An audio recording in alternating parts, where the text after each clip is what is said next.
What's with that attitude? Who do you think allows you to live? I'm sorry. You are in the position of being my wife. So just shut up and do what you're told, you scum! How many times has it been like this? To be subjected to such abuse from a husband, who should be an equal partner. Certainly, we were happy at the beginning of our marriage. But when did things turn out like this? In the midst of already difficult days, the worst happened. My husband's infidelity was revealed. My heart was covered in a dark abyss, and sadness and anger surged simultaneously. Treating people conveniently, and then cheating on your spouse. Absolutely unforgivable. You remember this. I will pay back double for all the suffering I have suffered so far. My name is Ginger Green, and I'm 28 years old. I've been married to Mark for almost 2 years. Mark works for a company headed by his father, and at the young age of 32, he already holds a high position. He is destined to become the next president, ensuring a promising future. Our encounter was nothing but destiny. I was working at a flower shop at the time and had been standing in the store that morning to serve customers. Then, Mark showed up as a guest and approached me. Excuse me. I want to send flowers to my mother for her birthday. What do you recommend? If it's for a birthday, yes. Carnations are a classic choice, but they are often chosen for Mother's Day too. Sweet peas and roses are also popular. There are so many types. I'm not sure. I see. Oh, how about hydrangeas? They have a lovely meaning, symbolizing family bonds and patient love. Or something else? Gah! I'm sorry, I got carried away. No, go on. Listening to you talk doesn't seem boring at all. Saying this, he smiled modestly. In just a few minutes, I was struck by how gently he laughed, a complete change from the cool impression I had had of him before. After that day, he began to visit our store regularly. Each time, I shared my knowledge of flowers with him to the fullest. He always seems to enjoy listening, making me naturally happy as well. 2 months after we met, something happened. He bought a bouquet of 12 roses. These 12 roses, also known as Darcy roses, have a tradition in Europe where men used to present 12 roses to their girlfriends. Each rose had meanings like affection and respect, symbolizing a pledge of all these feelings to the recipient, often used during proposals. While I was wrapping the bouquet, Mark confidently shared this knowledge. I knew that different numbers of roses had different meanings, but I was surprised by how much he had researched. After finishing the wrapping, he handed the bouquet directly to me. In a state of confusion, I said, "Huh?" And he clearly stated, I like you. I want to marry you. "Eh? What? Marriage? Even if you say that suddenly." What? Is there someone else? If there is, I will talk to them. "No, there isn't. There's no one, but why so suddenly?" If you don't like it, you don't have to accept it. But I really want you. Mark. At that moment, with no lover and feeling the pressure in front of friends quickly getting married, I might have been confused, but maybe this was fake. If someone loves me this much, I thought I could surely be happy. With that in mind, I accepted his confession and started dating. It seems he had marriage in mind from the beginning. As he quickly brought up the topic of marriage, I was fed up with my parents asking me every time I turned them down, "Is there anyone you want to go out with?" Because of this, I readily accepted his offer. I was surprised when I heard that Mark was the next president of the company. but I was increasingly attracted to his unpretentious personality, the kind that would give his mother a bouquet of flowers on her birthday. However, I began to feel uneasy about my husband's behavior. The first red flag was about 6 months into our marriage. In a strangely irritated state, my husband came home and roughly threw his bag onto the sofa. "Welcome back. What happened?" As I inquired, he raised his voice. I just made a little mistake at work, and my old man got mad at me. Why the heck? "Oh, really? But isn't it quite serious for your dad to get angry? Must have been something important." What? So you are saying I'm the one at fault? "Oh no, it's not that." I tried to laugh it off, but in the next moment, the TV remote came flying. The remote hit the wall, making a dull thud, and landed on the floor. Did my husband just throw the remote at me? Overwhelmed by fear, I collapsed on the spot, looking down at me with a cold stare. My husband uttered in a voice I'd never heard before. Don't get too carried away, okay? Mark? Just because you managed to marry the future president, don't think you're safe. If you keep acting up, I will. What are you saying? Why would you suddenly talk about throwing things away? I was just worried about you, Mark. Shut up. It doesn't mean anything for an incompetent person like you to worry about me. Got it? You're just my wife. Don't interfere with my work. Just shut up. This incident was the turning point, revealing my husband's true nature. Gradually, his verbal abuse became a daily routine. I've lost count of how many times I've heard words like good for nothing, stupid, and useless. Even now, after a year and a half of marriage, nothing has changed. I've become nothing more than a housekeeper, wearing the mask of a wife. Yet, the reason I have endured this marriage life is because of my in-laws. They treated me like their own daughter, especially my father-in-law, who has always seems to want a daughter. He keeps in touch with me regularly. Just the other day, while doing household chores, I received a call from my father-in-law. "Hello, this is Ginger." Oh, Ginger. Sorry to call out of the blue. How are you doing? "I'm fine, thank you. How are you both, Mom and Dad?" We are doing great. My wife and I were thinking about going to lunch with you soon. "Really? I'd love to join." Great to hear that. My heart naturally lightened at the sound of my father-in-law's happy voice. Upon sensing something, my father-in-law formally inquired, Ginger, are you getting along well with Mark? Yes. It's more like I'm lacking in some way." That's not true. Ginger, you're a well-raised young lady. We'll understand if we talk. "I'm not sure about that." Ginger, if anything happens with Mark, feel free to consult with me. I promise to always support you. I may be Mark's father, but I'm also your father. If you are in trouble, I will definitely help you. Contact me anytime. "Dad." Touched by his kind words, I almost shed tears. Suppressing the rising tears, I thanked my father-in-law and ended the call. "Dad, why did he bring this up now? Did I unintentionally reveal something in my voice?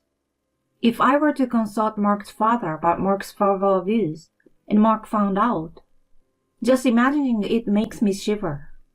For me, my husband has become a source of fear. One day, while cleaning my husband's room, I noticed the closet was half open. It seems the coat's hem got cold, causing a slight wrinkle in the coat. Should I take this to the dry cleaners? I'm planning to pick up dry cleaning anyway. As a precaution, I checked if there was anything in the coat pocket. Then, I found a piece of paper inside a pocket. What? What is this? It's a receipt from a dubious place often visited by couples. The date indicates a stay a week ago for 12 hours. On that day, my husband claimed he had sudden overtime and would stay at the company. In that moment, I collapsed to the floor.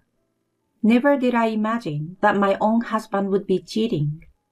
Mark, why? Why would he cheat? No matter how much verbal abuse he threw at me, I never doubted his love for me. At that time, he proposed with a bouquet of roses, and that gesture couldn't have been a lie. However, I can't forgive cheating. He betrayed me.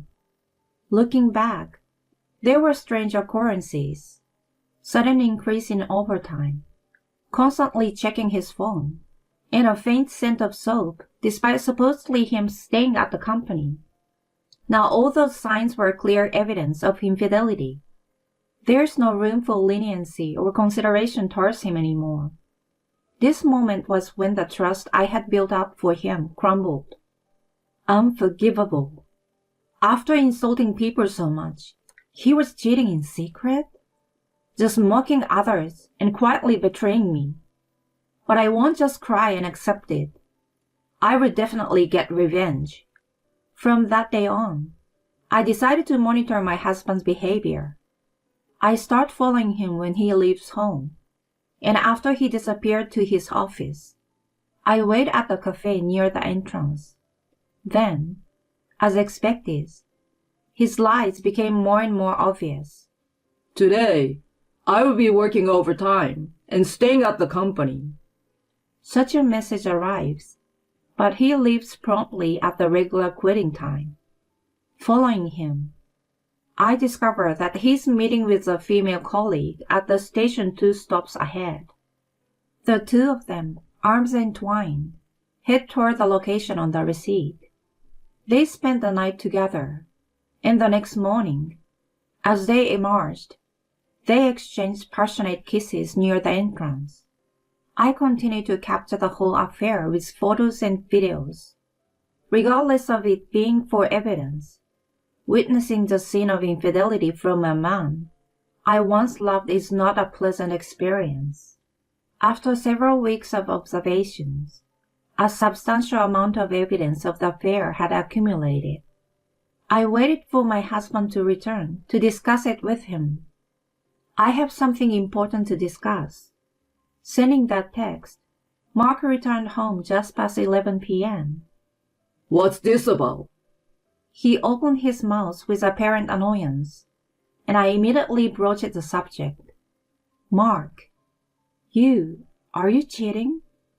Huh? What are you talking about all of a sudden? I know everything. Look, here's the evidence. I showed him the photos and videos I had collected on my phone. He briefly looked flustered, but quickly regained his composure. Huh? And what's the big deal about this? What? Why are you acting so nonchalant? This is undeniable evidence of your affair. You just took these with your own phone, right? That's not evidence of anything. Ha ha ha. No way! You did have a relationship with another woman, didn't you?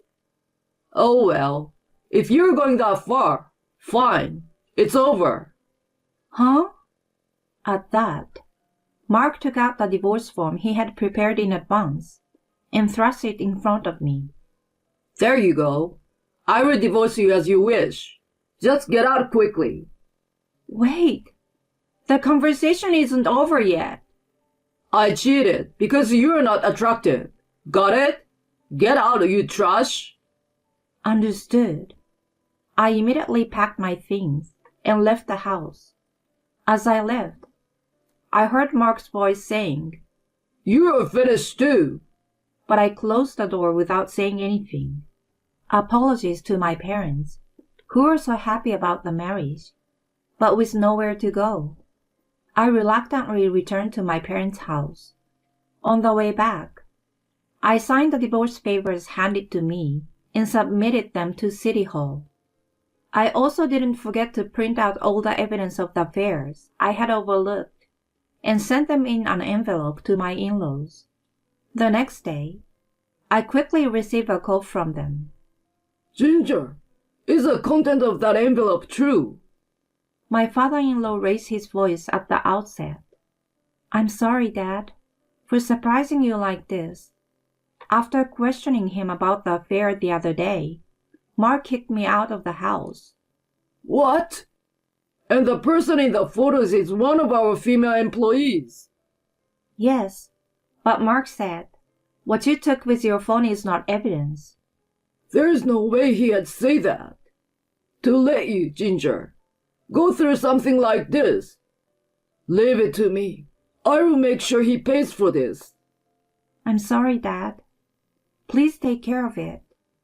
To be honest, it was a gamble on how my father-in-law would react. He had said he would help, but accepting his son's infidelity, especially as the future company president, was not something that could be easily tolerated. If Mark's infidelity is revealed, my father-in-law's credibility in the company will be at stake. Worst case scenario, it might be swept under the rug. Half expecting the worst, I sent the evidence photos, but it seemed luck was on my side. A few days later, I received a call from Mark after a long time. Hello? Hey, what the hell? Are you kidding me? Making up infidelity to my old man? What the hell are you doing? Do you understand your position? Calm down and stop using weird language. I just reported the despicable actions of the future president. What? Because of you. I got fired from the company, you know. Oh, you got fired? But is that my fault? You snitched on me to my old man, didn't you? I won't forgive you, you scum. You ruined my career. Thanks to you, the chance to be the next president is down the drain. Apparently, my father-in-law took the appropriate steps to deal with Mark.